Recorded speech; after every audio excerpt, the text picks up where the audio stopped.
Pemangkasan suku bunga oleh Bank Sentral Amerika Serikat, The Federal Reserve, diprediksi akan terjadi lagi pada November dan Desember 2024 mendatang. Kebijakan ini diperkirakan akan berdampak signifikan terhadap pasar keuangan global, termasuk Indonesia. Pada 18 September 2024, The Fed memangkas suku bunga hingga setengah poin persentase, atau 50 basis points, menjadi 4,75% hingga 5%. Menurut Daryl Ho, Senior Investment Strategist Bank DBS, penurunan suku bunga ini akan memengaruhi obligasi di Indonesia, di mana harga obligasi cenderung naik ketika imbal hasil menurun, memberikan keuntungan bagi pemegang obligasi. Selain itu, pemangkasan ini juga mendorong pelemahan dolar AS. Hal ini menguntungkan Indonesia, yang memiliki utang luar negeri dalam jumlah besar, karena pembayaran utang dalam mata uang asing menjadi lebih ringan.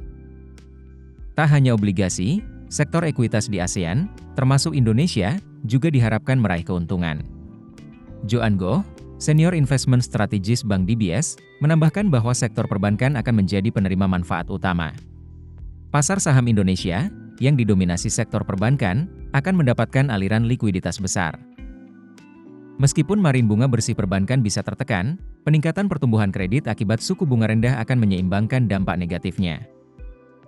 Selain perbankan, sektor properti dan dana investasi real estate di Indonesia serta negara ASEAN lainnya diproyeksikan akan mendapatkan keuntungan. Suku bunga yang lebih rendah biasanya mendorong peningkatan permintaan properti. Tak hanya itu, tren China Plus One yang mendorong perusahaan global mendiversifikasi rantai pasokan mereka di luar Cina, menjadikan Indonesia sebagai salah satu tujuan investasi utama. Kebijakan hilirisasi komoditas dan pasar konsumsi domestik yang besar semakin memperkuat posisi Indonesia sebagai destinasi investasi yang menarik.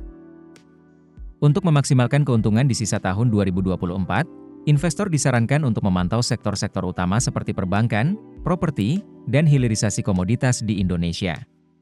Dengan ekonomi yang tangguh, prospek pasar ekuitas Indonesia tetap cerah. Demikian update dari kebijakan moneter The Fed dan dampaknya bagi pasar Indonesia. Terus pantau perkembangan terbaru di pasar keuangan bersama kami.